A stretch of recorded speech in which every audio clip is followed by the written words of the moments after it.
Welcome to the Unlock Wellness Podcast. I'm Dr. Casey, and super excited for today's guest. Jordan Syatt is a world powerlifter and strength coach.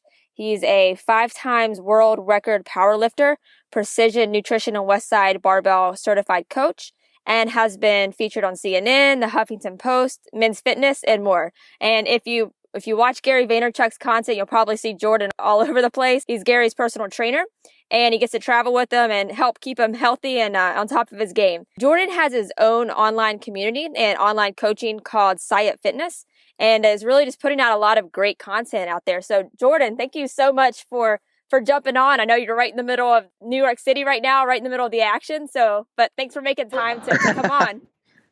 Yeah, thank you for having me. I'm literally in the middle of Washington Square Park, so if you hear little kids screaming or people cussing or cars beeping, that's why. Thank you for having me. I appreciate it. Yeah, so do you just want to just jump in with your backstory, just a little bit about yourself so people get to know you and really how you got to your place in the fitness industry? Because I know it's been a journey for you, so just tell your story. Yeah, sure. So it's all started out when I was like 8 years old. I was a wrestler from when I was 8. That's when I sort of really got into it. Wrestler my whole life, made varsity as a freshman in high school. And basically, if you're familiar with wrestling, I had to cut a ton of weight. So I was cutting from 112 to 103, really small kid when I got into high school. And I was doing that every week. And I was always a technically good wrestler.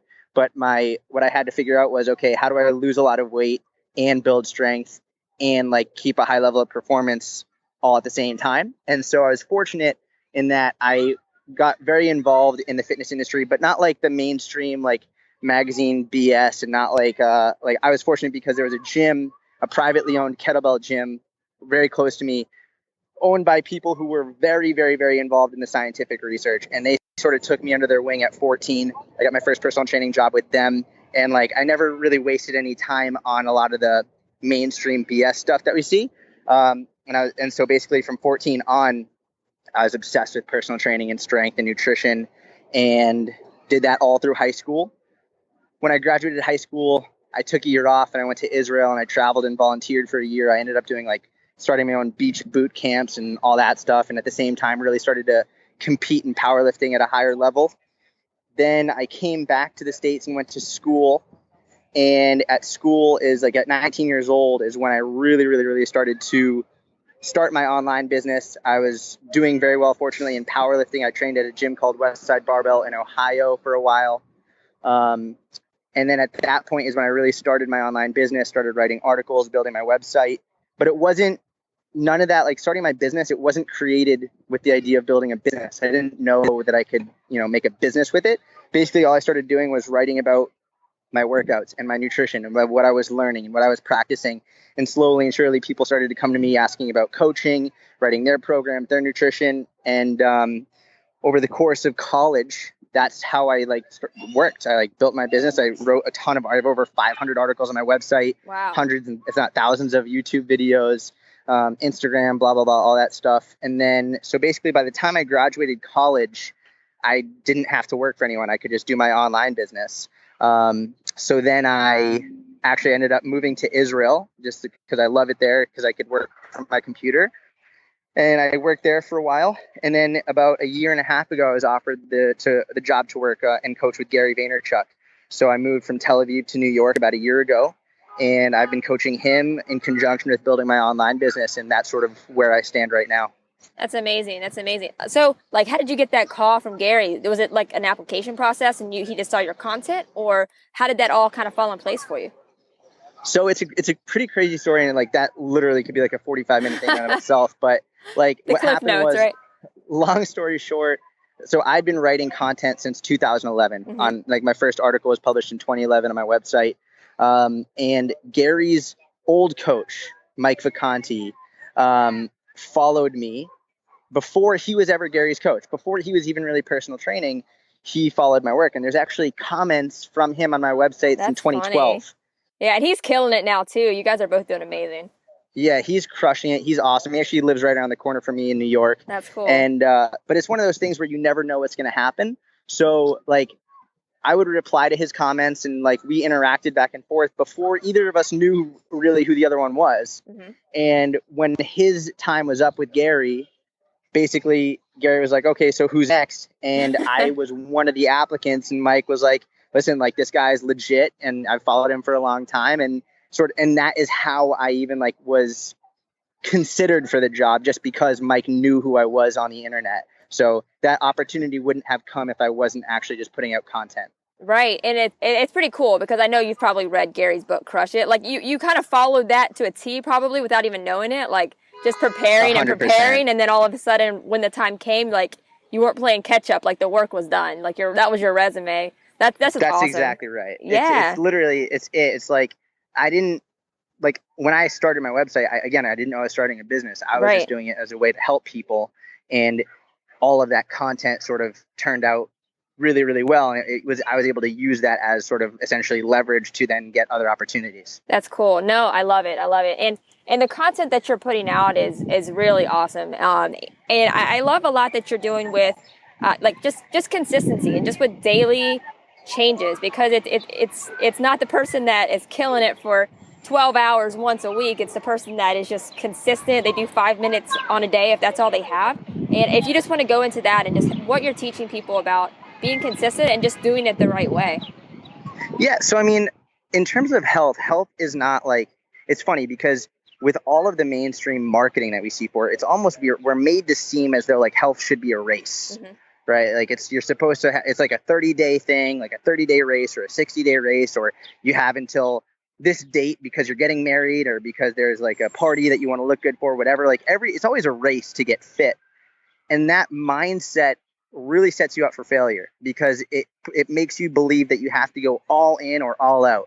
And it's funny because Gary is very like, he's binary. He's like, you're all in or you're all out. Right. And that's not how it really works for most people especially in terms of fitness. Like some people can, because Gary went like that for fitness. Like he went from literally doing nothing to going 7 days a week. Right. But that's his personality. That's who he is. And he's the first one to admit, like most people aren't like that. He's abnormal.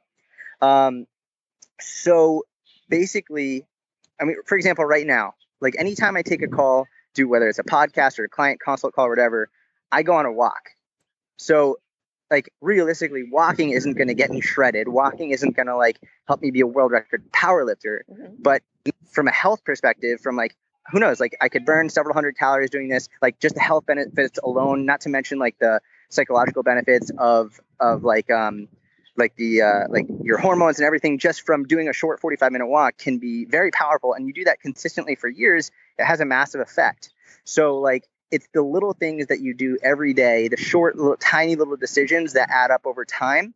And like you said, it doesn't have to be like going from nothing to like doing a full-on workout program, doing like everything perfect nutrition-wise, because the reality is you're never going to do everything perfect. But even when you don't have a lot of time, you don't have you don't have all the knowledge in the world, you generally know the small things you can do, like apple donut, take the apple, or like go on a walk for 15 minutes, right? It's those little things that you can do on a daily basis that are going to really make a big change. Yeah. And you're kind of mentioning like everybody wants that, that short term, like right before a wedding or, things like that. And it's also, it's finding that bigger why. It's like, why do you want to be healthier? Do you want to be healthier for your kids or for your grandkids? Like me personally, I want to run 5Ks with my great grandchildren. I want to be at that level when I'm old enough to be able to enjoy those kind of things.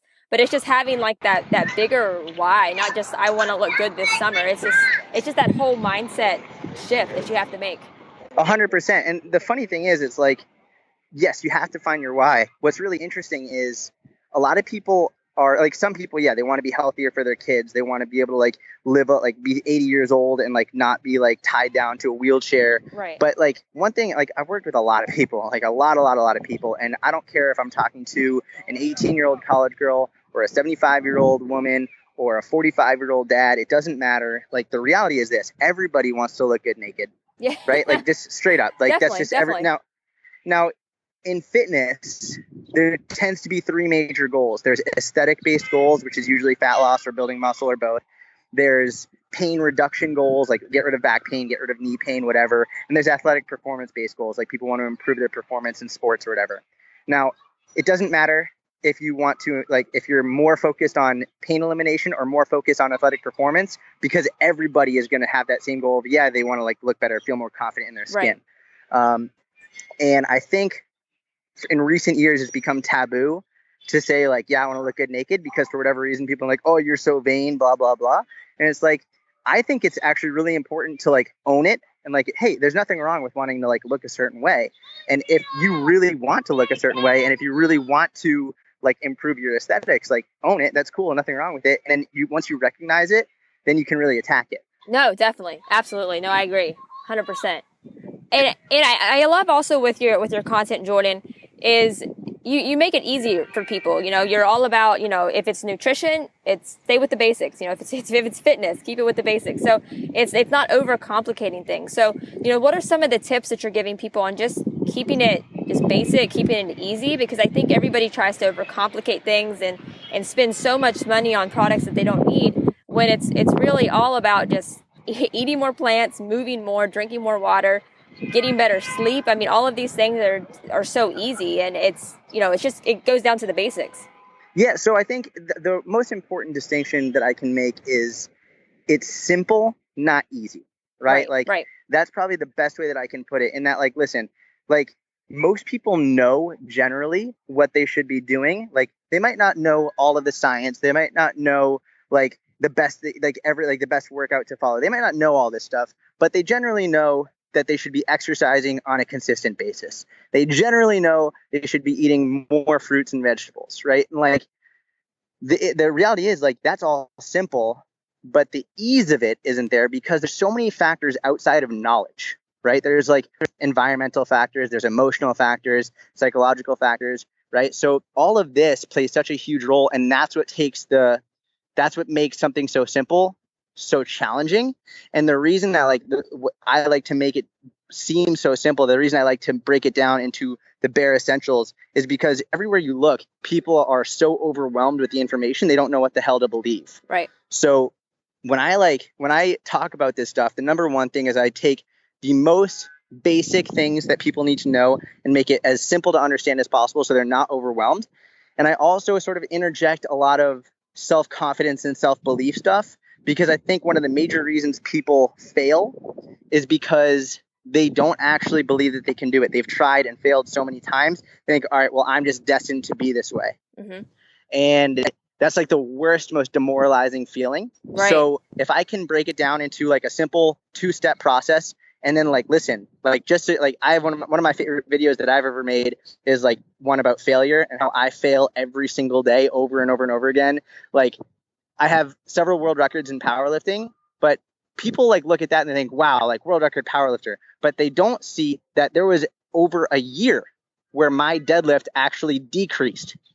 Like literally, like imagine going to the gym every single day for a year and not only increasing your weight in that lift, but actually seeing the number decrease. Or people who like step on the scale every day and like their nutrition was perfect, but the scale's not going down the way they want, and they think, oh, well, screw this, I'm failing. Right. It's like, no, it's normal to have that. That's part of the process. They think, oh man, I hit a plateau, I quit. It's like, you quit after 2 weeks, but what if you literally kept being consistent with that for 6 months? Guarantee it would have kept going down. You just weren't patient enough. Right. And if you can keep people consistent over time, they're going to win. Yeah, absolutely. And what are the biggest questions that you're seeing more of right now with anything, you know, maybe with fitness or nutrition, just something that just keeps coming up over and over and over again?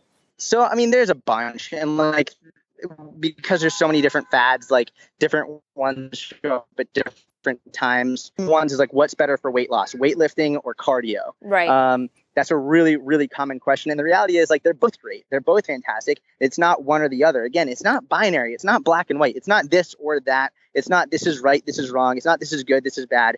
Like, same thing. People say, like, are carbs good for you or bad for you? Is fat good for you or bad for you? Is protein good for you or bad for you? Should you be vegan or should you not be? Like, everything is black and white. Is what made to look that way. in reality, like it really comes down to moderation. You know, it's like cardio and strength training are good for you. You should probably do a little bit of both. Like carbs are not inherently bad for you, but you probably shouldn't have a diet consisting of 100% carbohydrates. Right. Right. It's like in the same way that like a donut, if your entire diet is donuts, you're clearly fucking up. Right. That's not a good idea. But there's no reason why you can't have a donut a couple times a week and not be healthy and have a healthy, but like there's no reason why. It's all about moderation. Absolutely. But you know what's really important to understand are the fitness marketers, the people who are trying to make you think there's good and bad. It's easy to sell something when they make the opposite of it seem like the devil, when they make it seem like that is the worst thing for you. So they say, like, listen, this one thing, we're going to go, like, for example, we'll go keto diet, the ketogenic diet. People are talking all about that again. Like, it's another big, what's funny is people hear about it now and they're like, there's this new thing called the ketogenic diet. It's like, no, hold on. This has been around for a long time. This is just like, you see things go in cycles with fitness. So people are like, oh, is a ketogenic diet, is this the right thing to do? And I'm like, what they'll do is people who are marketing the ketogenic diet as like the best thing in the world, they'll say this is the only way, because if you have carbs and your body is going to spike insulin and insulin's going to make you store fat and blah, blah, blah. So you want to do is you want to have this diet. And they make the other things seem like the worst things. Then they can bring this up and put it on a pedestal as though it's the way to live. And that's why it's easy to sell stuff. And the reality is anyone who's selling you on one thing as the end all be all right way or wrong way is trying to trick you. They're trying to make you believe because that's what they're going to sell you on. It's not marketable. It's not sexy. It's not fun or exciting. Moderation is king. Right. Absolutely. Yeah. No, I mean, like you said, there's so many things, like, you know, besides that are sold as the one thing only that will work. And like you said, it's all about moderation and just sticking to the basics for sure. You know, you were talking about your content a little bit, and I do love it because you go the extra mile in putting in, like, these are the do's and these are the don'ts of, you know, whatever topic it is, especially with the the weight training. I think that's super important because, you know, as people start to learn to work out and they're trying to get into a good routine of it, you know, if they're doing it in the wrong form, even though if you're consistent, if you're in the wrong form, you know, you can cause an injury and then you're going to be out for a long time. And then the same thing, you're going to get discouraged and just go down that path. So what are some of the tips that you want to give to people that are just starting to work out, just so they stay encouraged and just want to just stick with it? Honestly, the biggest thing is it has to boil down to, I would say, a couple things. Number one is patience. And I know I already mentioned it, but everyone can say that they're patient. Everyone can say like that they know, like, for example, this is whenever I have a consult call with a potential client, I always let them know like what's going to happen in the first month or two of working with me, in terms of, I know that the first week they're going to be really excited. They're like, yes, I'm starting this new program. I really like this guy. He knows what he's talking about. And they're really excited. They're going to stick to it. They're going to see like weight loss pretty quickly. So they're going to be into it. Then once the initial excitement wears off, then they're going to realize, okay, like it's not like going to be this exciting forever. And all of a sudden, like, they're going to start having social situations pop up again. They'll be like, you know what, screw it, blah, blah, blah, I can do this, do that. Then they're going to lose the motivation a little bit. They're not going to see the scale go down as frequently. Like, they're going to start to realize, like, it's just another program. And no matter what program you're doing, you're going to lose motivation. Right. I think this is like something that most people don't talk about. Motivation is fickle. Motivation is not going to stay with you forever. No one is motivated forever. We all go through ups and downs, right? Mm-hmm. So if you are solely relying on motivation, you'll consistently fail because you're only relying on that like excitement, that like, what's the next quick fix? What's the next pill? What's the next major thing that's going to make me make all these changes? And the reality is it's boring. It's like you don't succeed from 1 week of being motivated. You succeed from 6 years of being consistent and doing it even and especially when you don't really want to. And like that comes with the knowledge that you're not going to see the results you want in 30 days or probably even 6 months or probably even a year, probably even 2 years. And again, like that's not sexy or marketable. Like if I went online and no one knew who I was and just started being like, hey, let me give you this 5-year program, every workout you need for 5 years, a nutrition plan for 5 years. And by the end of 5 years, you're going to know everything you need. You're going to see tremendous results. No one would buy it. No, not at all. Because they're like, 5 years? Are you kidding me? This person over here is telling me I could do it in 30 days. Right. It's like, or I could get this 3-day reset that I can do. Like, are you kidding me? It's like, and it's literally like we have like the 21-hour fix. It's like, holy shit. Like, it's just not marketable. And that's why you have to realize the people who are selling you on these short-term fixes, they're sticking their hand in your pocket and trying to take your cash, and they're feeding off of your impatience. That's what it is. They're feeding off, like, that's what it is. It is. I love how you put that. Absolutely. And it's really, it's so unfortunate too, because it's people that are trying to get their health together. And it's the same thing with, you could go into, we could go on a whole nother podcast about, pharmaceutical marketing, but it's to take a person that's trying to get their health together and take advantage of them and take advantage of their money. That's exactly right. Yeah. So also, I think it's important for people to know, like, when you start being consistent with your fitness, it's obviously, I've talked in another podcast, it was main excuses are the main reasons that, that people don't want to start doing a program is they don't have enough time, or they don't have the money, or they're just, they're just too tired. But the energy that you get from being consistent with a fitness program, it's, you have more energy when you work out. You have energy because you put in that time to work out. And, I know with Gary, he's probably one of the busiest people that, anybody's ever seen. I know you see that firsthand, but his energy is off the charts. And I know that because he puts in that work with you, that he's able to do that. You're right. The thing is, and here's what's interesting. Number one is what Gary did was he found a way around his own limitations. So Gary is very self-aware from the perspective of, if Gary doesn't have a personal trainer, he's not going to work out. Right. Now, people who hire me online do the same exact thing. They're essentially paying me a lot. Actually, what's interesting? A lot of my clients are personal trainers. That's cool. And they need it in the same way that anybody needs it, not because they don't have the knowledge, but because by paying me and putting skin in the game, they're being held accountable for their own fitness. Yep. Right. It's like Gary took it to an extreme because, like, he has the means, but basically he literally had me move to his city, and I travel with him everywhere he goes, because if I'm not there with him, he's not going to work out or eat right.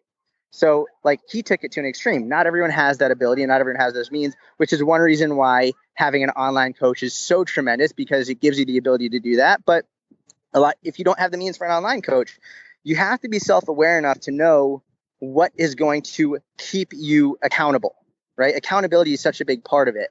And even, like, if we don't even break in the accountability part, even if we just talk about, you know what, I'm really tired, I'm not doing what I need to do because I'm so tired, like, cool, that's fine. Like, you don't have to, but you essentially have to weigh the pros versus cons. And most of the people who talk about, I'm just too tired, they're also complaining. And they're like, well, nothing's working for me. I'm not able to see the results I want. Well, it's like, you're not being consistent. You haven't earned the right to be frustrated. You haven't earned the right to complain because you aren't being consistent. And also, just like, so we're very clear, some people might be listening and be like, well, I am consistent. I do work out. I do eat healthy. Well, have you followed a single program for 90 days straight for 12 weeks? Yeah. Because if you were program hopping from program to program, or if, like, you're doing a diet for 2 weeks at a time and then quitting and then going off for an entire weekend, you're not being consistent. And I've worked with many, many, many hundreds and thousands of people to know, if you're consistent with something, you could take a program, we'll rate it on a scale of 6 out of 10 and 10 out of 10. A program that's a 6 out of 10, but done consistently for 3 months, will yield better results than a program that's 10 out of 10, the best program, but done inconsistently for 3 months. The program that isn't as scientifically accurate is going to yield better results, which is why, by the way, something like P90X, which is, just so we're clear, one of the worst designed programs ever made. But people, they follow it consistently because it's 90 days. I'm going to do it for 90 days. They get amazing results. And even though it's a terrible program from a scientific basis, people get great results because they stick to it and they're consistent. But then the issue is they stop doing it. Right. And the reason they stop doing it is because that program isn't sustainable. So now, instead of saying, like, hey, P90 days, what if you did, hey, P365 days? And it's like, instead of doing something outrageously intense for 90 days, do something, instead of going like 100%, you go 80%, but you do it consistently for a year. You're not only going to get the same, or if not better results, but you're going to be able to maintain them. Absolutely. Absolutely. And do you want to go into a little bit about your online community, Syatt Fitness? Because I know that's where you offer your online training and just the different resources that they can find by going to your site or to, like, your Facebook community, and then everything else that you have going on social media. Yeah. So, I'll make one thing really clear. Like, anytime I do a podcast, or I never try and sell anyone on anything. Like, if you want to find out about like just your like whether you want to become a client or not, I give away all of my information for free. You do not need to pay me for anything. If you go to my Instagram, Syatt Fitness, or Facebook, Syatt Fitness, or website, Syatt Fitness, if you go to any of those, you will literally get all of the information that I give away 100% for free. You'll get everything you need to know about nutrition, about strength training, exercise technique, like all that stuff is there for free. Okay.